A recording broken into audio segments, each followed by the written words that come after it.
Welcome back to the Corner Faster Get Fast series.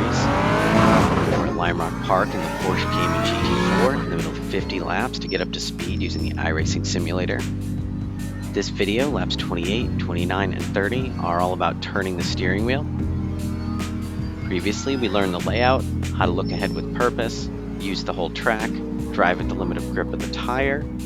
We worked out gear selection, the shape we're going to take to reach corner, how to get on the brakes to stop the car, off the brakes to rotate the car, and most recently how to get on the throttle. Now we want to make sure we're getting everything out of our steering input.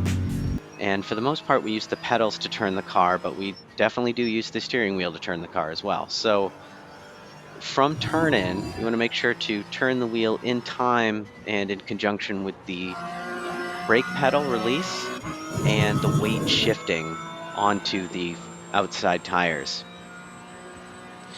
However, in the middle of the corner, we want to make sure to get to an absolute maximum point of steering input and even beyond.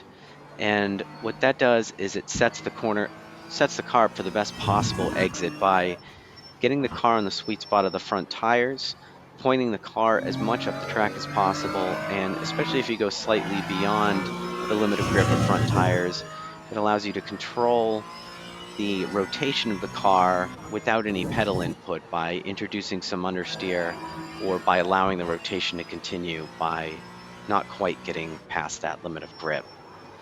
So these are a couple helpful tools that you can use mid-corner, and even though in this exercise the point is to go beyond that absolute limit to figure out where it is, ultimately the goal is to go as little beyond the limit as possible, and it's going to look seamless if done perfectly with the right amount of rotation both off the brake and on the throttle, but that takes time to incorporate into the driving. So the exercise here is to really make sure to work out that timing.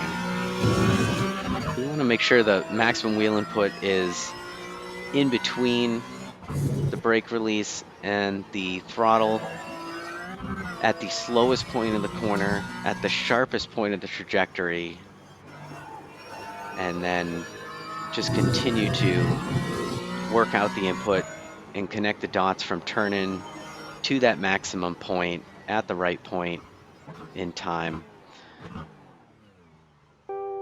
And that's another tool to help control rotation and get a little bit more momentum into each corner. So stick around for the next video where we unwind the wheel to stay on that sweet spot and ride that momentum all the way through the exits of each corner.